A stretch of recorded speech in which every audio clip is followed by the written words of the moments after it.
smack this on the wheel. Seal it on. Pushing down with the edges of my hands. One hand, two hand. Okay, turn it on, add your water. Left hand on top, right hand down at the base. Make as much contact as you can with your left. Push with this part of your palm. And curl the fingers of your right hand in at the bottom to form a mushroom, groove, dome. That's all we're looking for right now. And as centered as you can get it at this point. We don't want it spinning all over the place. Coning it, push forward with your left. So with the base of your left, squeeze back towards your left with your right. And as you do that, curl with your right hand fingers. Let them slide underneath the left. Repeat until you've compressed the clay at the very bottom.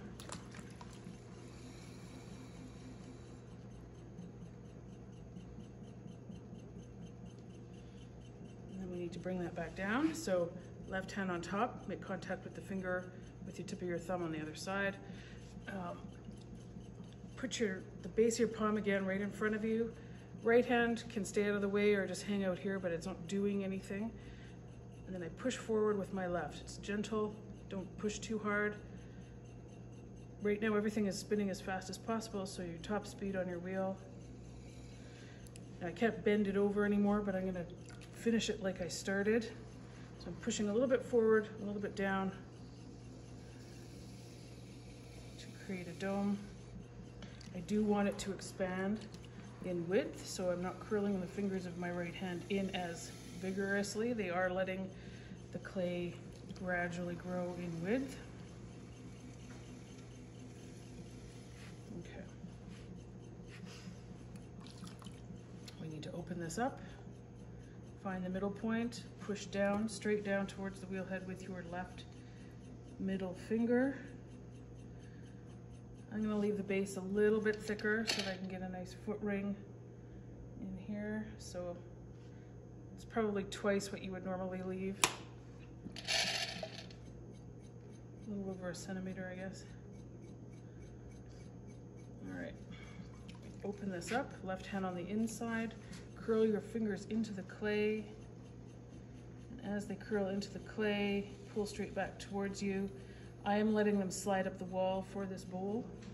As I come out against, I push out against this hand and I slide up. And that helps to creates a curve at the very bottom interior corner between the wall and the floor. So I don't have a weird 90-degree transition there. I can actually, it's a nice slope down into the bottom of the bowl. Okay, so we're gonna put another groove in if there isn't one already. Probably isn't.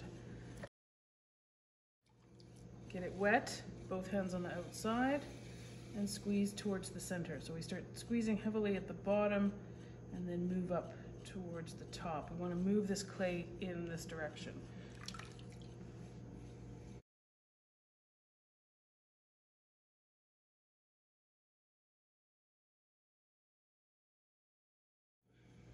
Another groove. I am fond of a deeper groove as opposed to a shallow groove. It helps me move all the clay I need to move. So left hand on the inside, right hand on the outside, and I'm lifting all that clay up that's above that groove.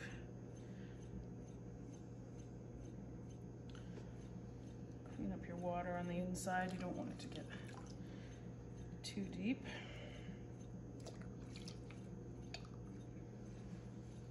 Another groove in.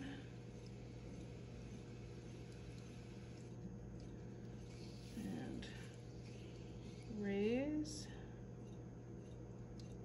I'm letting it get wide as I do this so that I don't have to work too hard to shape it later.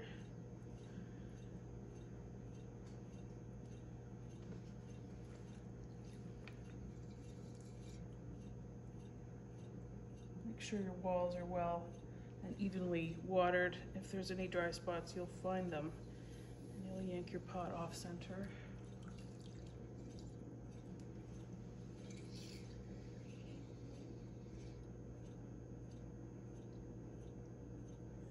pull.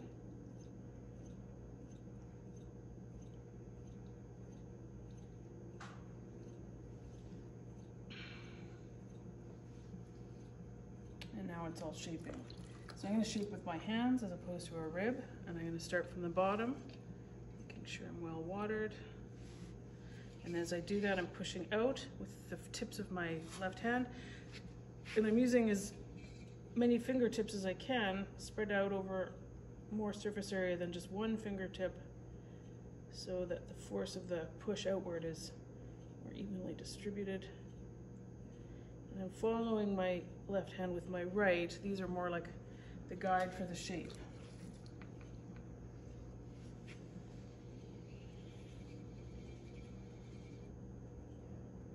There's a dry spot right there.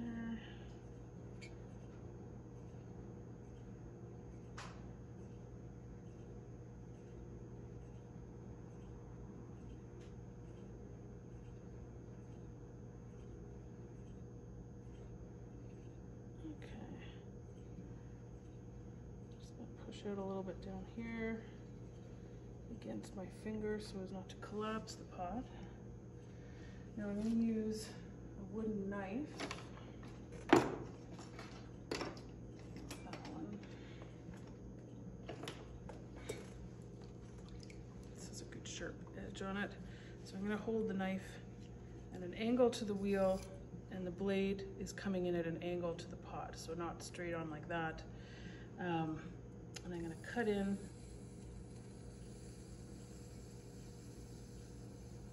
and remove that extra little bit of clay down there. Throw a little water in that channel, slice down, flip your blade a little bit flat, and then you can just slide that off. The water helps to prevent that clay from sticking back onto your pot. Now, I'm going to use a metal rib. I'm using one that has a nice sharp corner at the bottom. It doesn't have to be metal. Silicone or plastic is fine. Anything that has a good rigid but very flat, straight edge. Okay, so I'm going to use a sponge on the inside, and I'm going to put the tip of that very sharp corner right at the very bottom on the outside. And I'm going to bend this a little, and I'm going to push into that from the inside. So I hold the rib steady and I push into it. I scrape all the slurry off the pot. It compresses a little bit extra from the outside. And it helps to finalize the final shape of your pot as well. Use different parts of your rib to adjust or change directions or add little grooves.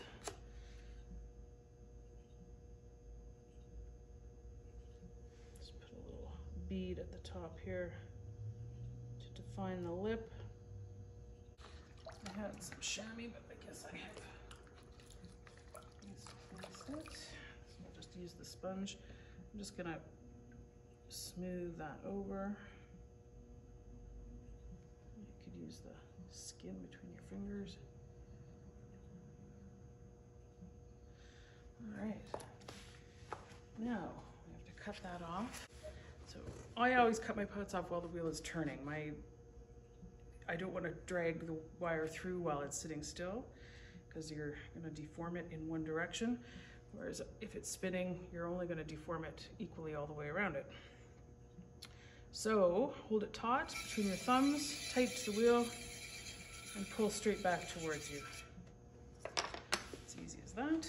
Now, there are these devices called pot lifters that you can use. I don't like them, but they're not necessarily something you can always get away from. But for a bowl like this, it's easy enough. I just use my fingers, form two little V's, and then I tilt towards me. Set it down on the board, and there you go.